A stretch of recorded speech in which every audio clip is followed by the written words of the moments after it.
Hello guys! Hello! Para daw sa lahat ng Cancer.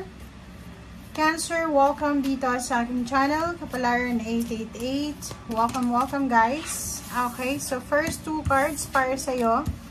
Ito ay general weekly tarot reading. So, sa first week ito ng March of 2025. So, Cancer, first card mo is Awakening Ancient Wisdom. And etong Awakening Ancient Wisdom na to, pwede natin itong sabihin na Ace of Cups siya. Okay? So, it's all about emotion. So, it's your energy, water sign siya. So, dito sinasabi ng barahan na meron ka emotionally na posibleng marirealize ngayong linggong ito. So, parang mayroon ka pa palang emotional strength na hindi mo pa inilalabas, na may ilalabas mo siya sa linggong ito. Or meron ka pang kapabilidad na kumbaga mas tumatag pa yung emotional strength mo. Kasi 'di ba parang feeling mo minsan hanggang diyan ka na lang 'Di ba yung parang iniisip mo, sinasabi mo na ay hanggang dito na lang ako, hanggang dito na lang yung control ko. Hindi na ako pwedeng magpasensya, ganyan ganito. But this week nakikita ko sir dito na marirealize mo na may kaya pa pala meron pa pala akong may bubuga, parang ganun. So, emotionally, nakikita ko na you can control lahat ng mga situation na posibleng pumasok sa buhay mo sa linggong ito. Opening to love. So, sa relationship, if you're single, looking for a relationship, if you're married, may live-in partner, may boyfriend, girlfriend, nakikita ko yung reconciliation, nakikita natin dito yung parang bukas ang puso mo sa mga pagbabago, pakikipag-reconcile, paghingi ng tawad, new friendship, new collaboration, new attachment, new connection. Okay? Okay, Cancer. Cancer. Kumuha tayo dito ng 2 cards din. So, first card and second card. Power and patience. Ito ay pwedeng makaresonate doon sa mga Cancer na siguro medyo nag-aalala sila sa, like for example, sa trabaho nila, sa financial nila, kung may negosyo, lalo yung may mga negosyong Cancer, nag-aalala sila kung ano yung pwede nilang maging, kumbaga, additional income, parang gano'n. Natatakot sila na baka next month, wala na silang kapital.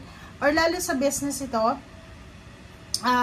siguro nakikita mo sa paligid mo, medyo paunti-unti nang nawawala yung mga customer mo, or marami ka ng mga kakompetensya. So, ito yung nakikita natin. So, nag-aalala ka sa kung ano yung mawawala sa'yo. Nag-aalala ka sa kung ano yung nakasanayan mo ngayon na pwedeng mawala sa'yo. Which is sinasabi na number 8 power.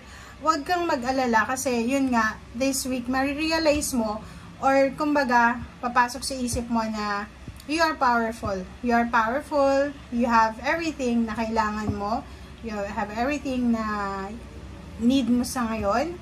And sinasabi ng baraha sa'yo na yung pag-aalala natin, pagsisisi, pag-procrastinate, pagbabago ng isip, yung sobrang pag-focus sa outcome, yung sobrang pag-focus sa mga susunod na araw is useless siya. Okay? So, sa ngayon, itong 4 cards mo na to ay nagsasabi na mag-focus ka sa kung ano yung importante sa ngayon. Mag-focus ka sa kung ano yung pwedeng magbigay sa'yo or magbibigay sa'yo ng peace and harmony. Huwag mong ipilit. Diba? Yung parang ganun. Huwag nating ipipilit yung mga bagay-bagay, sitwasyon na alam natin na hindi para sa atin. Lalo sa panahon ngayon. Pero kung talagang gusto mong ipilit siya, be responsible sa mga outcome, sa regrets after. And basta huwag mong ipipressure yung sarili mo sa linggong ito. And let it go, let God, let it flow. Diba? Ganun naman talaga. Basta importante, kontrolado mo yung emosyon mo sa linggong ito. Yung wag masyadong padalos-dalos, wag gagawa ng aksyon ng hindi pinag-iisipan or ano pa. Okay. First card, diba? 5 of Cups. Diba? Kakasabi ko lang sa'yo. So, sinasabi sa'yo ng barahan na kung halimbawa, maraming pagkakataon sa buhay mo, several weeks ago, or several months ago, or years ago na marami kang pinagsisihan. Siguro marami kang decision making, Cancer, na pinagsisisihan mo sa ngayon. But yun na nga, sinasabi ng bara sa'yo ngayon na useless yung pagbabalik mo sa mga nakaraan na yan, sisihin yung sarili, ganyan, ganito. Kasi wala ang ngayon nga, yung sabi sa'yo dito, mag-focus ka sa kasalukuyan, sa kung ano yung magagawa mo sa ngayon. Doon sa mga nagsisisi, tanungin mo yung sarili mo kung kailangan bang pagsisihan. Kasi minsan yung failure natin, meron tayong nakukuha doon, kahit magsisi ka, pero meron yung mistakes na yon, yung failure na yon, yung pagkakamali mo na yon is lesson yun na pwede mong dalhin sa mga susunod mong actions.